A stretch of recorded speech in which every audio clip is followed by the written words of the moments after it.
kawasan yang hancur karena perang di Gaza tidak menjadikan anak-anak kehilangan keceriaan mereka. Anak-anak mengubah puing jadi areal bermain.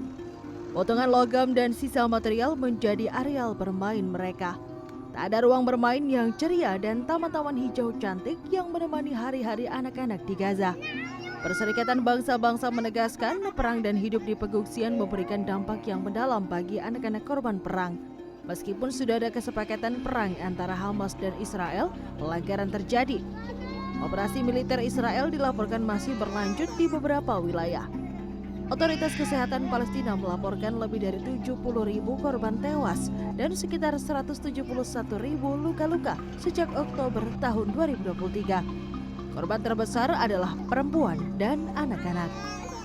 Sementara itu, melalui konferensi pers di Jenewa, UNICEF mengingatkan kondisi anak-anak di Gaza yang mengalami gizi buruk sangat tinggi. Lebih dari 9.300 anak di bawah 5 tahun dirawat karena gizi buruk sepanjang Oktober lalu. Rate of malnutrition among children and breastfeeding is remaining stubbornly high. We admitted 9,300 children under 5 for treatment for malnutrition in October. And as I said, more than 8,000 pregnant and breastfeeding women. Those numbers are dramatically higher than the February ceasefires. For example, the number of children admitted is 5 times higher than in February. So we need to see the numbers come down further, and the opening of the Rafah crossing, if that allowed the flow of humanitarian trucks as we want it to, could be important in helping us bring down those numbers of children with malnutrition.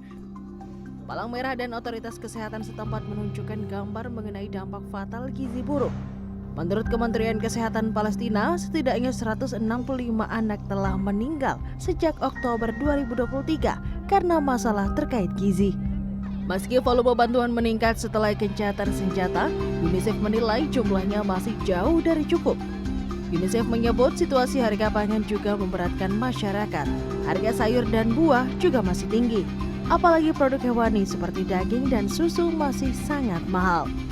Harga 1 kg daging mencapai $20 Amerika atau setara lebih dari Rp330.000. Mothers cannot afford to buy their children the nutritious food that's available in the markets. Fruits and vegetables, which are now here, remain very expensive, and animal products like dairy and meat even more so. For example, a UNICEF market survey done in November found that meat still on average costs about $20 a kilo. So most families can't access this. Pada Agustus lalu, PBB menyatakan bahwa kondisi kelaparan melanda sekitar 500.000 warga Gaza atau seperempat jumlah penduduk Gaza. Lagi-lagi, anak-anak yang menjadi kelompok paling terdampak dengan risiko kerusakan jangka panjang.